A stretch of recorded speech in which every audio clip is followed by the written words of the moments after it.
Servicios. Esta es la FM.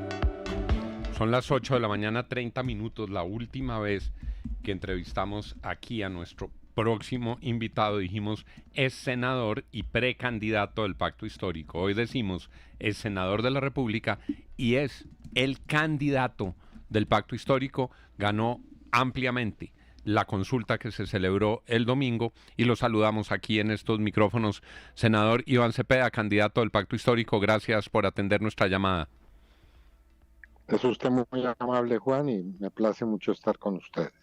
¿Cómo analiza usted su triunfo? Aquí hemos dicho, fue dentro del Pacto Histórico una victoria muy nítida, un porcentaje muy alto de quienes se acercaron a las urnas, acompañaron su nombre y hoy usted tiene esa candidatura para avanzar en el camino político. Sí, Juan, es un resultado que nosotros analizamos como ampliamente exitoso y favorable por muchas circunstancias. Se trata de 2.700.000 ciudadanos y ciudadanas que han participado en la consulta, de los cuales 670.000 votaron por la doctora Carolina Corcho, 1.540.000 por mí, y pues eso nos da una base sólida para avanzar. Hay que decir, esta consulta se hace por fuera de un certamen electoral oficial más amplio, lo cual pues implica un esfuerzo evidente. No todos los ciudadanos saben que se hace una consulta cuando no hay una elección de por medio. Por lo tanto, hay una parte de la ciudadanía que seguramente no se enteró que hubo consulta. Así que hay un margen importante de votos que no hemos podido tener, como también ciertas discusiones que tuvimos, especialmente con el Ministerio de Defensa, sobre el traslado de puestos de votación. Así que ahí hay un balance cuantitativo, pero hay también otro cualitativo, y es que lo hemos logrado respetando unos principios que nos fijamos: no insultar a nuestros adversarios políticos, no derrochar dineros en cantidades enormes como se hacen estas cosas, y no hacer alianzas políticas, por lo menos en mi caso, y también creo que en el de la doctora Corcho, alianzas políticas con casas y aparatos tradicionales. Señor senador, candidato del Pacto Histórico, le pregunto por la evaluación de la jornada. ¿Cuál es su evaluación sobre la registraduría y sobre el poder electoral? Yo diría que, aquí hay que hacer distinciones. Nosotros tenemos enormes críticas y un debate abierto con el Consejo Nacional Electoral, porque ha puesto toda clase de obstáculos para que nosotros podamos avanzar en este proceso. Y no los voy a anunciar aquí porque sería pues una cosa interminable. Otros son discusiones con el Ministerio de Defensa que tuvimos con relación a el traslado de puestos electorales de zonas rurales. No consideramos que la decisión de mover esos puestos fuera una decisión correcta, porque privaba, como efectivamente privó, a muchos habitantes de esas zonas de poder haber ejercido su derecho. Podemos discutir las circunstancias por las que se tomó esa decisión. Y con relación a la registraduría hemos tenido debates puntuales sobre el número de mesas que se asignó, sobre problemas que se presentaron durante la jornada, pero debo decir, muchos de ellos se fueron resolviendo y otros ya tienen que ver con este asunto más de fondo de los puestos rurales. Senador Cepeda, candidato del Pacto Histórico, ayer aquí en ejercicio de un proyecto que hemos montado que se llama Tribuna, al que hemos invitado a candidatos de todo origen político, de toda ideología, con un espíritu plural, estaba invitado Roy Barreras. Y Roy Barreras ha venido planteando un camino hacia el Frente Amplio para que se puedan medir en algún proceso electoral o consultivo o de alguna manera competitivo para escoger un candidato único que vaya a la primera vuelta, y ellos han mencionado nombres de personas que han sido cercanas a Gustavo Petro, al gobierno, pero que no están en el pacto histórico. ¿Usted está contemplando ir a una siguiente ronda en el Frente Amplio, digamos con Roy Barreras y con Juan Fernando Cristo y con Mauricio Liscano, si va a estar ahí, y con Luis Gilberto Murillo, por ejemplo? ¿Usted tiene eso dentro de su radar?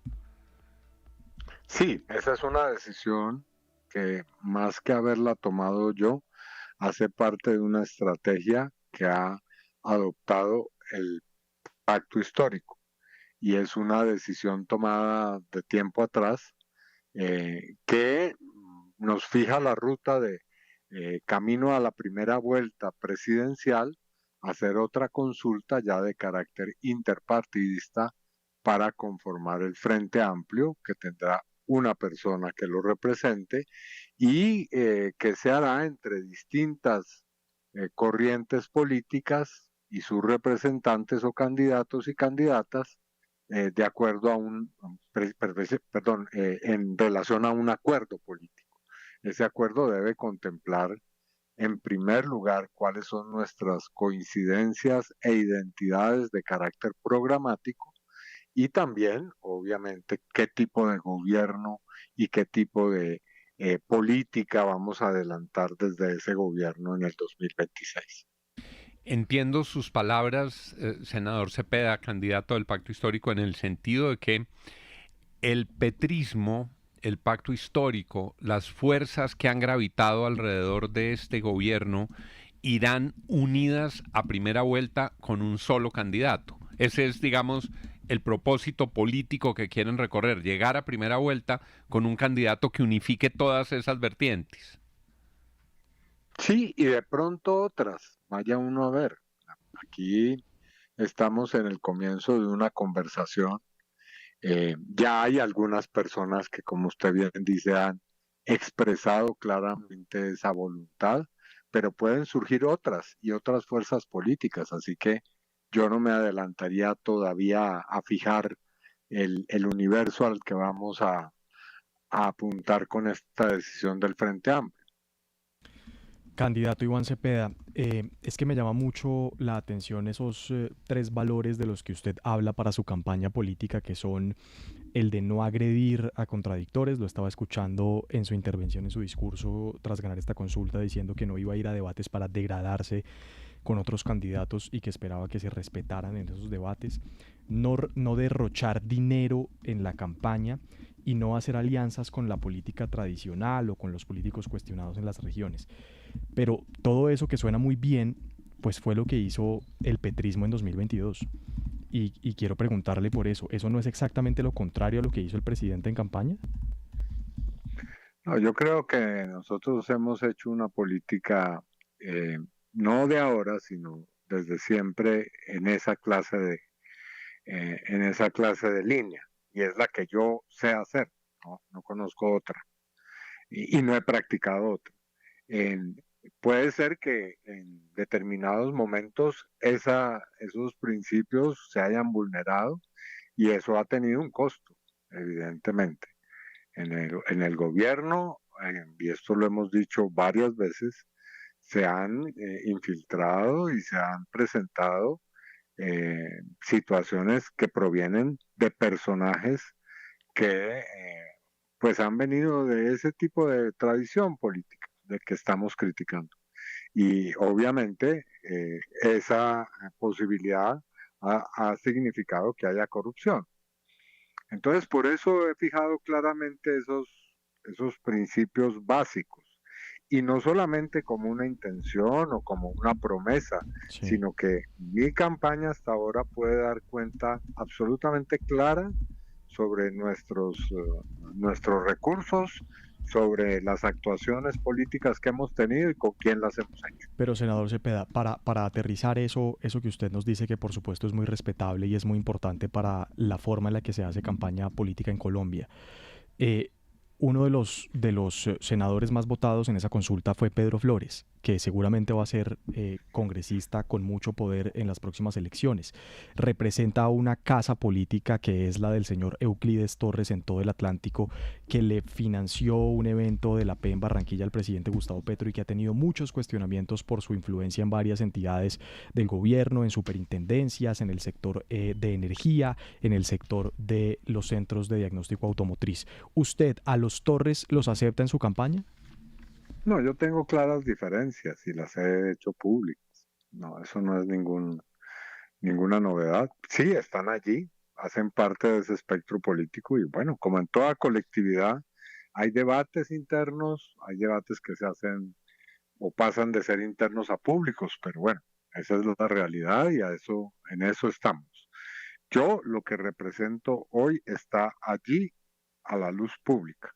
Es decir, no estoy hablando de hipótesis ni de unas situaciones que puedan llegar a presentarse. No, yo he hecho una campaña de 2 meses en la cual he presentado un programa a la ciudadanía. Ese programa está visible. He hecho unos gastos mínimos que son prácticamente irrisorios. He contado a mi lado con los movimientos sociales, los movimientos de víctimas y los partidos que hacen parte del pacto histórico. Y además de eso, me he cuidado enormemente de responder a cualquier clase de calumnia o de ataque bajo que he recibido, eso sí debo decirlo, de manera bastante intensa en este debate. Entonces eso es lo que yo puedo mostrar y decir. Yo predico con mi ejemplo. Candidato, buenos días. Le saluda Marcela Segura. En su opinión, ¿quién debería encabezar la lista al Senado? ¿María José Pizarro o Carolina Corcho? Esa es una situación que estamos en este momento abocando.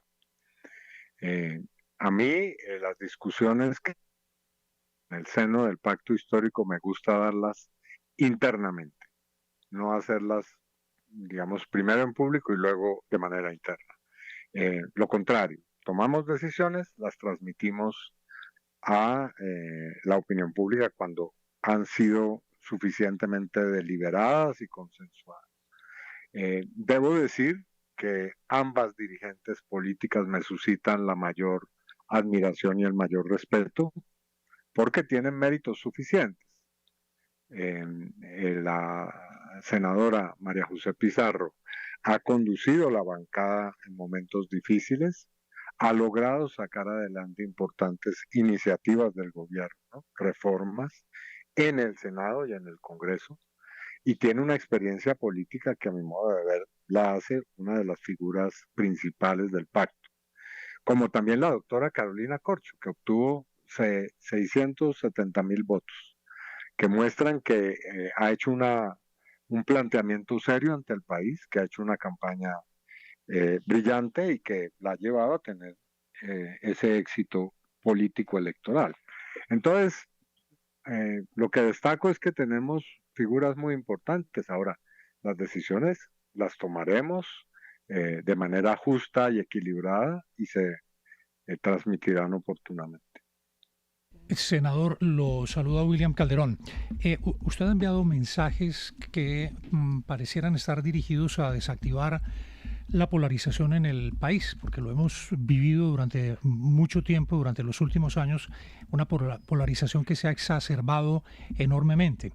¿Qué garantías ofrece de que su gobierno no va a ser en este aspecto una continuidad de lo que ha sido hasta ahora el gobierno del presidente Gustavo Petro, sino que va a ser una propuesta renovada y crítica como usted mismo lo plantea?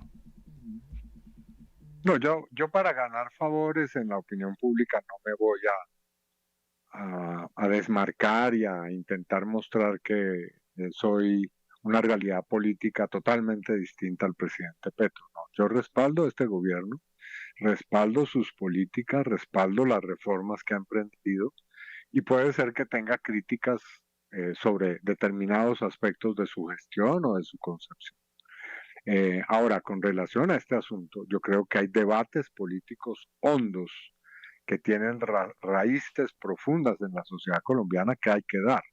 Ahora bien, si a lo que se llama polarización es a la manera en que se da, que puede fácilmente traducirse, esa es mi principal preocupación, en violencia, porque nosotros somos un país que está transido por 7 décadas ininterrumpidas de violencia política. Pues obviamente en eso hay que cambiar. Y lo que propongo es que hagamos los debates, hagamos los diálogos a fondo, con toda la radicalidad necesaria, pero sin que eso signifique Sí. que se pierda el respeto como un principio básico de la democracia. Senador, lo saluda Fernando Quijano del diario La República. Digamos, el tema, la agenda económica es quizá de lo más preocupante que deja este gobierno de Gustavo Petro y que los aspirantes a sucederlo el 7 de agosto del próximo año tendrán que enfrentar el grave lío del déficit fiscal, el grave lío, digamos, de las asimetrías en el sector de la salud, en el sector energético, en fin, toda esta cantidad de cosas. ¿Usted sigue adelante con esta reforma tributaria, ley de financiamiento que ha presentado el gobierno para un presupuesto histórico cercano a los 546 billones de pesos? ¿Sigue adelante con esa reforma tributaria? ¿Usted estructura la anhelada reforma tributaria estructural? ¿Qué ideas tiene en materia de impuestos para los colombianos? Bueno, lo primero es que distinguiría claramente los resultados económicos de los temas fiscales, no porque no estén relacionados, sino porque son realidades cada una con una dimensión distinta. Los resultados económicos del gobierno son bastante halagadores y creo que en eso mal se haría en desconocerlos. El gobierno ha tenido una tasa de inflación que está ahí a la vista y que hay que reconocerla, como también en materia de desempleo, como también en aspectos del crecimiento económico. Ha producido realidades económicas nuevas que creo que es necesario estudiar seriamente, como los desarrollos en materia agropecuaria y el crecimiento de la economía agropecuaria en general.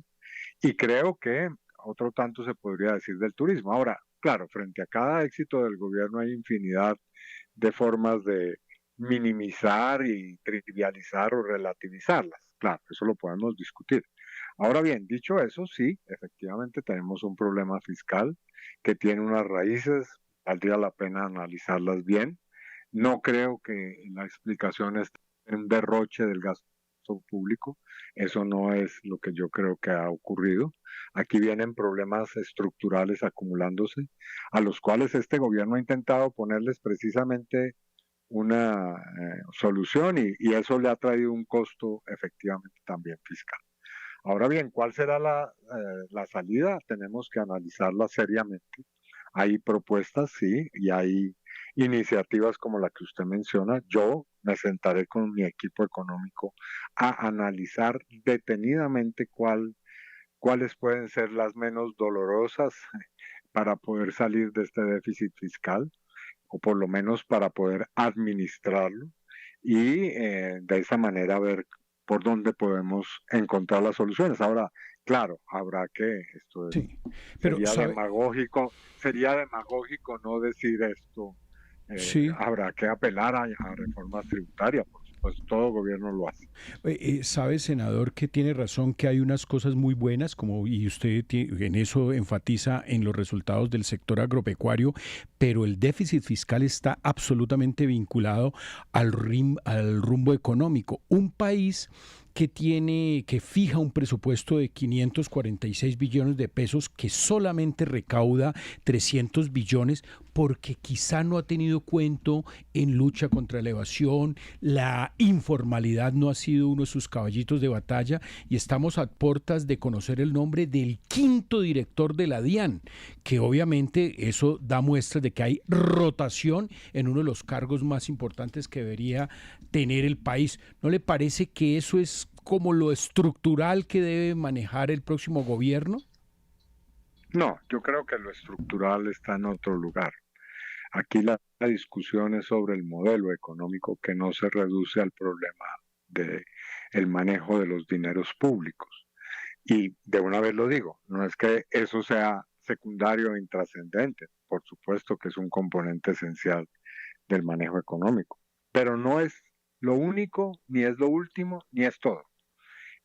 Ahora bien, Pero, dicho eso, senador, perdóneme, cuando usted habla del modelo esto- económico, no, como es tiempo en radio, senador, cuando usted habla del sí, modelo pero usted económico, también me entenderá que es tiempo Sí, de sí, dar sí. mis argumentos. Sí, Para sí. eso es que usted me llama.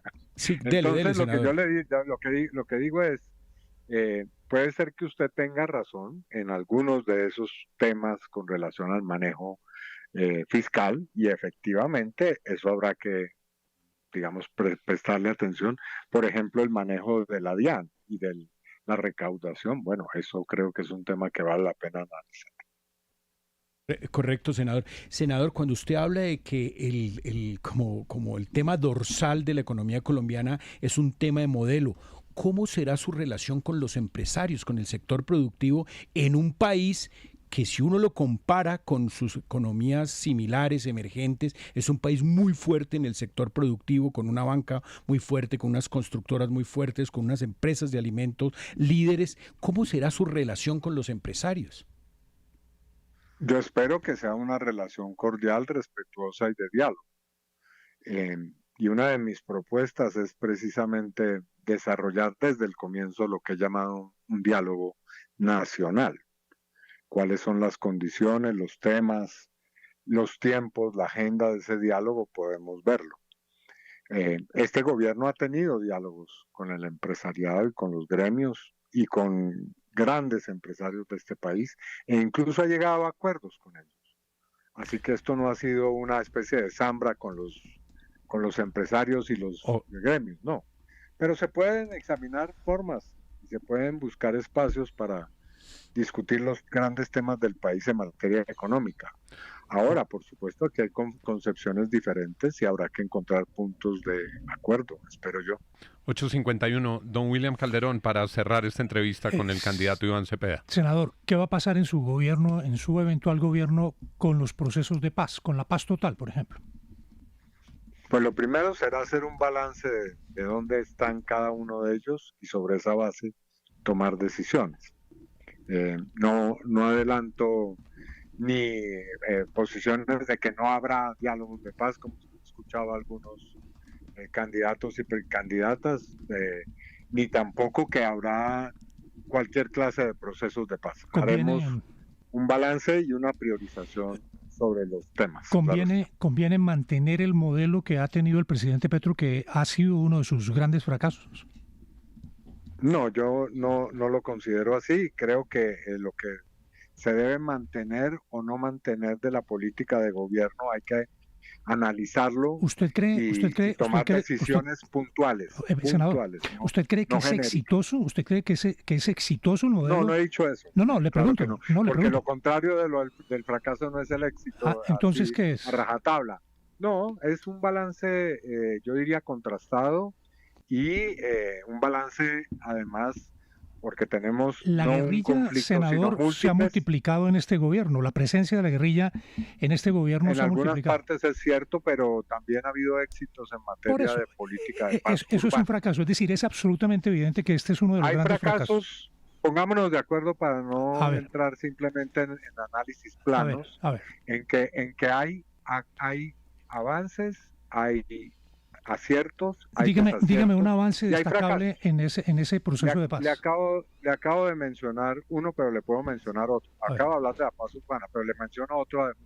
En la implementación del acuerdo de paz, este gobierno ha sido el que más hectáreas ha entregado al campesinado como resultado de un acuerdo que se firmó en 2016. Eso es indiscutible, incontrastable, porque es el primer gobierno que va a llegar a 700.000 hectáreas de tierra entregadas Pero al vemos campesinado, lo presencia. cual es un aporte, perdóneme, Sí. es un aporte indiscutible a la paz.